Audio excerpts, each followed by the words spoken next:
Hi guys, நல்லா டேஸ்டியான சாக்லேட்டியான pancakes செய்யலாமா? அதுக்கு ஃபஸ்ட்டு ஒரு மிக்ஸி ஜார் எடுத்துக்கோங்க. அதில் உங்களுக்கு பிடிச்ச பிஸ்கெட்ஸ் எது வேணால் நீங்கள் ஆட் பண்ணிக்கலாம். ஆக்சுவலி நான் இப்போ வெனிலா பேன்கேக் செய்கிற போகிறதுனால நான் பார்த்தீங்கன்னா கொஞ்சம் மில்க் பிஸ்கெட்ஸ் ஆட் பண்ணிக்கிறேன். ஒரு 8 பிஸ்கெட்ஸ் கிட்ட நான் ஆட் பண்ணிக்கிறேன். உங்கள் குவான்டிட்டிக்கு பேஸ் பண்ண மாதிரி நீங்கள் ஆட் பண்ணிக்கோங்க. இப்போ இது கூடவே ஒரு 1 இல்லைனா 1.5 table spoon of refined oil நீங்கள் ஆட் பண்ணிக்கோங்க.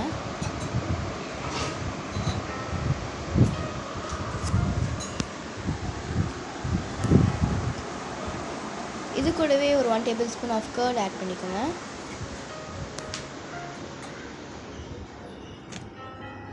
One table spoon of brown sugar add பண்ணிவிட்டு 1 டேபிள் ஸ்பூன் ஆஃப் மைதாவும் ஆட் பண்ணிக்கோங்க. இது கூடவே கொஞ்சம் கொஞ்சமாக நீங்கள் மில்க் ஆட் பண்ணிவிட்டு நல்லா கிரைண்ட் பண்ணிக்கோங்க. இந்த மாதிரி ஒரு பேஸ்ட்டான கன்சிஸ்டன்சி வர வரைக்கும் நீங்கள் கிரைண்ட் பண்ணிக்கோங்க. ஸோ இந்த பேஸ்ட்டை இன்னொரு மிக்சிங் பவுலில் ட்ரான்ஸ்ஃபர் பண்ணிவிட்டு எக்ஸ்ட்ராவாக உங்களுக்கு மில்க் அண்ட் சுகர் தேவைப்பட்டுச்சுன்னா நீங்கள் ஆட் பண்ணிக்கோங்க. ஸோ நம்மளோட வெனிலா பேன்கேக்ஸ்க்கான பேட்டர் ரெடி ஆகிடுச்சு. நான் இப்போ இந்த குழிப்பணியாரம் பேனில் தான் செய்ய போகிறேன்.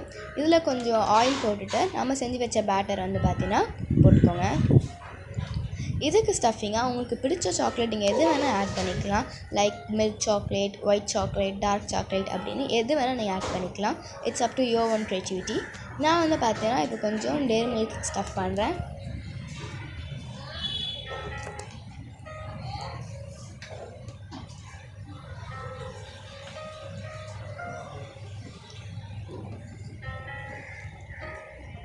ஸோ நம்ம சாக்லேட் ஸ்டஃப் பண்ணிவிட்டதுக்கப்புறமா மேலே இன்னும் கொஞ்சம் பேட்டர் ஆட் பண்ணிவிட்டு நல்லா கவர் பண்ணிக்கோங்க. ஸோ நம்மளோட பேன்கேக்ஸ் ரெடியாகிற கேப்பில் எலக்ட்ரிக் ஸ்டவ்வில் ஒரு பவுலில் மில்க் ஆட் பண்ணிவிட்டு அது கூடவே கொஞ்சம் பார்த்தீங்கன்னா சாக்லேட் பீசஸ் ஆட் பண்ணிக்கோங்க.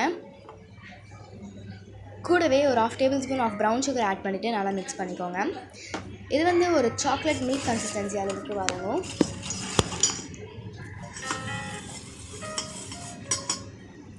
ஸோ நம்மளோட பேன்கேக்ஸ் ஒன் சைடு நல்லா குக் ஆகிட்டோன்னா இன்னொரு சைடு போட்டுட்டு நல்லா குக் ஆகி விடுங்க ஒரு 5 மினிட்ஸ். ஸோ நம்மளோட சாக்லேட் சாஸ் ரெடி ஆகிடுச்சு. ஸோ நம்ம பேன்கேக்ஸை ஒரு பிளேட்டில் ட்ரான்ஸ்ஃபர் பண்ணிவிட்டு நம்ம சாக்லேட் சாஸ் அப்படியே போர் பண்ணிக்கோங்க.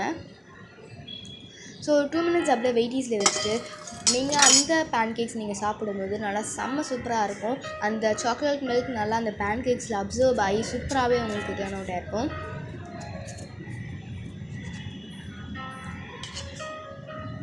இட்ஸ் a must try டெசர்ட்னே நான் சொல்லுவேன். ஸோ நெக்ஸ்ட் வேறு என்ன டிஷ் செய்யலாம்னு சொல்லிட்டு கமெண்ட்டில் பண்ணுங்கள்.